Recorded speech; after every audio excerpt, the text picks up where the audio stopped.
الشارع اللي شايفينه وراي هذا يعتبر أحلى شارع في كل العالم، ويمكن أغبى واحد، هلا بحكي لكم ليش، بس هذا مو رأيي، هذا رأي توب جير. That's the most amazing road I've ever seen. اجيت على رومانيا لسبب واحد، وهو هذا الشارع كان بدي اشوفه من زمان، واخيرا اجت فرصة. وصلت على مدينة اسمها براشوف، في جنبها قلعة بسموها قلعة دراكولا، قلعة بران، ورحت كمان عليها، قلت يلا يلا جايين. وبعدين تاني يوم بلشت السواقة عشان اوصل هذا الطريق. الشارع اول ما تجيه وتشوفه من فوق بتحس انه هذا مش مكانه اصلا، شو اللي جاب شارع في نص جبل؟ بس قبل ما احكي لكم خلينا نرجع لليوم الصبح بالمكان اللي كنت نازل فيه.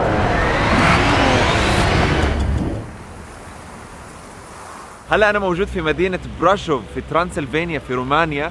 هاي المدينة تقريبا من القرن الثالث عشر، كثير حلوة بيحبوها الناس في رومانيا، تقريبا أكثر مدينة زيارة، خصوصا لأنه فيها قلعة دراكولا.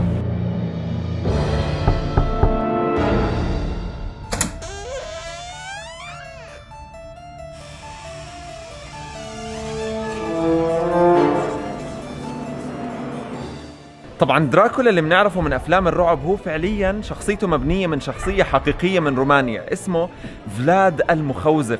كان هذا الشخص بيعيش في رومانيا، وكانت طريقه التعذيب المفضله عنده استخدام الخازوق، عشان هيك سموه بهذا الاسم الغريب. كان بيحب يعذب الناس، وكان شخص فعلا عنيف، واختيار فلاد لانه يكون الشخصيه المطابقه لدراكولا اتوقع كان خيار سليم.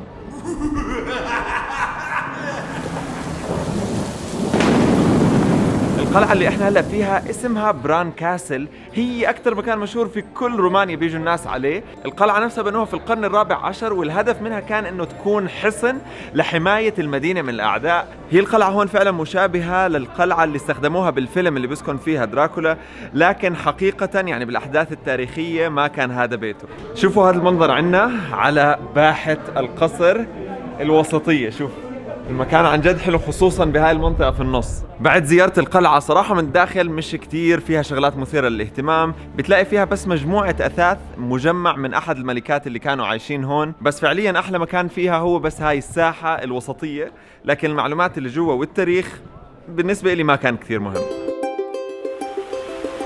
قضيت أول يوم من رحلتي في مدينة براشوف، مدينة صغيرة جميلة ومهمة في تاريخ رومانيا، فيها بلدة قديمة حلوة أجواءها، وبتقدر تطلع جبلها بالتلفريك.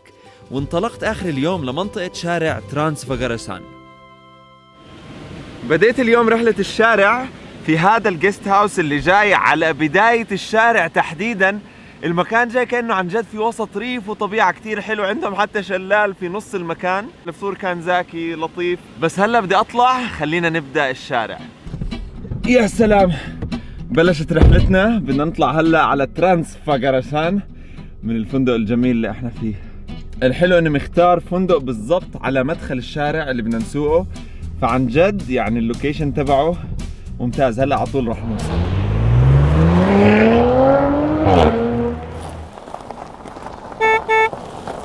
بلشت بالطريق تقريبا من ربع ساعة في مدينة اسمها كارتا اللي هي بداية الشارع، ومن أول ما بلشنا بتبدأ الطرق تلتف معك بالجبل ما بين الأشجار وما بين الطبيعة. بتحس أكثر ناس مبسوطين هون جايين يسوقوا موتور سايكل، شفنا كثير منهم، والطريق عن جد حلو. حتى هلا طيرت الدرون بتشوف كيف الطرق هيك جاي ملفلفة بالجبل، عن جد المكان حلو. بيقولوا أحلى جزء في هذا الطريق لما تطلع أعلى إشي وتروح الأشجار وتشوف قدامك الطريق من أعلى نقطة، وقدامك الطرق الملتوية كلياتها.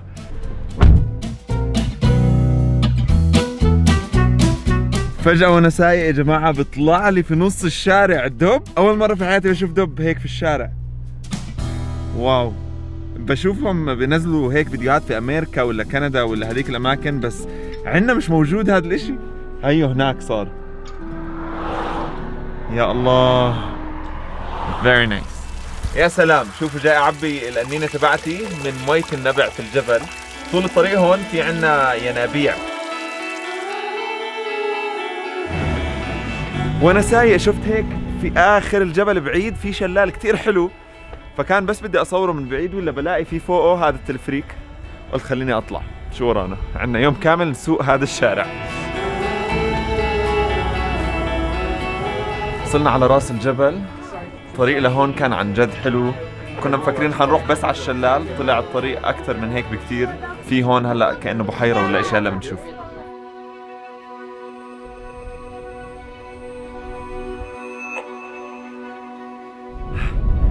اول ما طلعنا على راس الجبل شوفوا الفيو اللي لقانا فيه، بحيرة جاي على راس الجبل.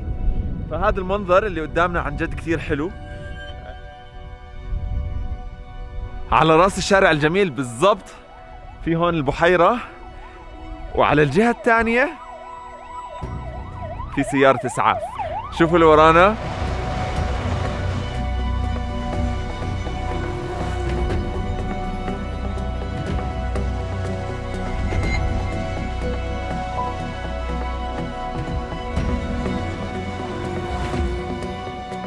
وانا بصور هون تأخرت شوي، فلما رحت على التلفريك قالوا لي انه خلصت اخر وحدة، هلا في استراحة ساعة. فرحت على هذا المكان كأنه فندق وبنفس الوقت في مطعم جوا. اسعاره شوي اعلى من الاسعار الطبيعية، لكن يعني عادي كان لاي حدا بس بده يروح يشرب شغلة ولا يتغدى. هلا اجى وقت نرجع للسيارة وفعليا نسوق الطريق اللي احنا جايين عشانه اصلا. شارع ترانس فقرشان معناه هو الشارع الذي يمر من جبل فقرشان، والسبب انه عملوه نوعا ما غبي، لكن يعني شو بدنا نعمل. الرئيس السابق لرومانيا اللي اسمه كان نيكولاي سويفاسيسكو، اشي زي هيك، ان شاء الله حكيته صح.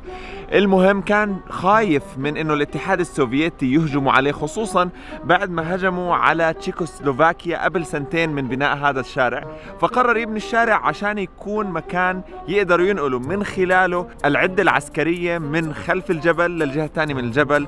لكن في النهاية بعد ما مات 30 بني آدم وهم ببنوا الشارع، فجروا 6500 طن من الديناميت ما استخدموه، فظلوا بس حاليا مزار سياحي لكن بدون أي فائدة استفادوا منه. دفعوا عليه كتير فلوس، مات ناس. بس صراحة كان جاي عبالي أجرب إشي حلو، فاشتريت هاي، ما بعرف شو اسمها، ما بعرف شو هي، بس هي خبزة مقلية ومحطوط عليها سكر، فيمكن بيشبه الزلابية عنا إحنا إذا حدا بيعرفها، ولا الفطير.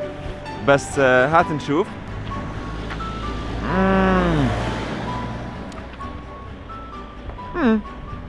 عادي يعني. وتقريبا قبل ما نبدأ بالطلوع المهم بتلاقي هذا المكان أجواءه هيك قروية جميلة. أي حدا بده يجي ياكل له حبة دراي، بده ياكل إشي هيك شعبي روماني، ممكن يشتريه من هون. طبعا هذا الشارع بهم كل حدا بيسوق سيارات، فوانت بتسوق بتلاقي مليون سيارة من السيارات اللي غالية مبدئيا، وقاعدين بيفرجوا مهاراتهم بالسواقة على اللفات.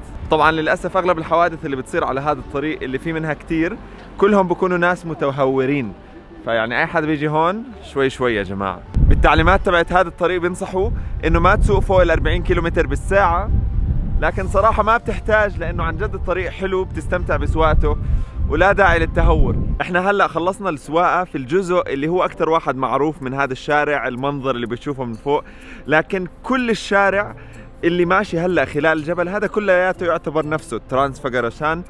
في أجزاء فيه شلالات، في أجزاء فيه دببة، في عنا فنادق في نص الشوارع. المكان عن جد حلو، بتشوف فيه طبيعة مختلفة في رومانيا، وممكن تتعامل مع الناس اللي عن جد لطيفين. الغابات هون بهذا الطريق عن جد سحرية. فواحنا سايقين شفت مجموعة بيوت هيك جاي جوا الغابة، شكلهم حلو، تري هاوسز، فقلت خليني أوقف عندهم مطعم كمان. فوقفنا أنا وسارة معي بهاي الرحلة خلف الكواليس أغلب الوقت. فطلبت دجاج مقطع مع بطاطا، ما بعرف إيش فيه بالضبط، بس يعني شكله زاكي، وطلبت معه عصير ليمون. فحنقعد هون شوي نستمتع بالطبيعة قبل ما نرجع على بوخارست. قد ما شفت أماكن زي هدول وإحنا ماشيين بالطريق في هذا الشارع، صراحة المرة الجاي لو بدي أرجع على هذا المكان على الأغلب رح أحاول بس أدور على الأماكن اللي زي هيك، عشانه عن جد الريف عندهم خيالي. وبعد رحلة جميلة في طريق ترانس فقرشان، تقريبا هذا آخر مكان حلو يمكن مر فيه. بقى الطريق حلو بس الدنيا عم بتليل. شوفوا هذا السد اللي وصلناه، وعلى الجهة الثانية السد البحيرة. هون حتى في ناس بينزلوا، ممكن تاخذوا فيه قارب، ممكن تاخذوا فيه كاياك. عن جد كان مسلي طريق فقرشان، هذا ترانس فقرشان. اي حدا بيجي رومانيا هذا اول شيء لازم تعملوه، تفكروا انكم تعملوه، استأجروا سيارة او اطلع مع واحدة من الرحلات السياحية اللي بياخذوها على هذا المكان، واستمتعوا بهذا الطريق الرهيب. في جميع الأحوال نشوفكم بالفيديو القادم. كثر الله أسفاركم. سلام.